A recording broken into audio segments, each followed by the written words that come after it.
Boa tarde a todos. Eu sou a professora Carol. Eu vou dar a aula de matemática do PET 6, a nossa primeira aula. Nessa aula, nós vamos estar relembrando um pouco sobre fração e números decimais. Nessa primeira parte, nós vamos falar sobre fração. Vamos estar relembrando com essa atividade que está especificada abaixo. Nós temos 5 desenhos, e desses 5 desenhos nós temos representações de fração, tá?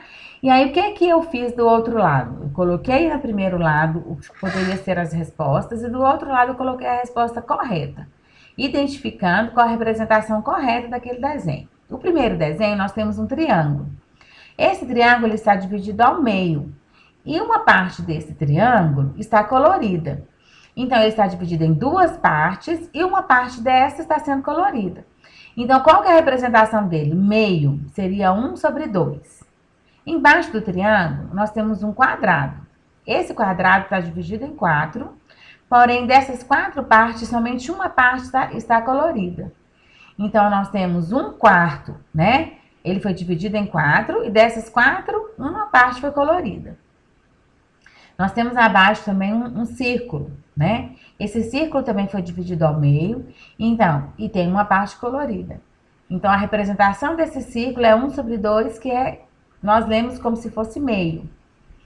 Abaixo nós temos um outro círculo dividido em 4, e dessas 4 partes, 2 partes foram coloridas. Então, a representação desse círculo seria 2/4, né? Ele foi dividido em 4 partes e foram coloridas 2 partes dele. E nós temos também um retângulo que foi dividido em 4 e dessas 4 partes, 2 foram coloridas. A gente tem sempre que lembrar que o denominador significa a quantidade de vezes que o inteiro foi dividido. E o numerador representa a parte que foi tirada, a parte que foi colorida, tá bom? Então, a gente tem sempre que lembrar isso. O numerador é a parte que foi tirada, comida ou colorida, e o denominador é a parte que representa o inteiro. Quantas partes tinham quando ele estava inteiro, tá bom? Agora, nós vamos lembrar um pouco sobre os números decimais. Abaixo, nós temos uma atividade muito parecida com as atividades que estarão no PET de vocês, tá? É um problema. Aí, esse problema fala assim: em uma cidade, a temperatura pela manhã era de 18,5 graus Celsius. À tarde, a temperatura subiu 2,8 graus. Qual a temperatura nessa cidade à tarde? Então, como que será essa operação? 18,5 mais 2,8. O resultado será 21,3. Então, qual é a resposta?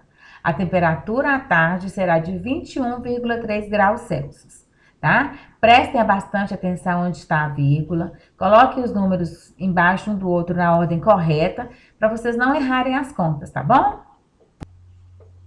Um grande abraço, até a nossa próxima aula. Qualquer dúvida que vocês tiverem, lembre-se de procurar-nos no grupo do WhatsApp, estaremos à disposição de vocês. Um grande abraço e até a nossa próxima aula.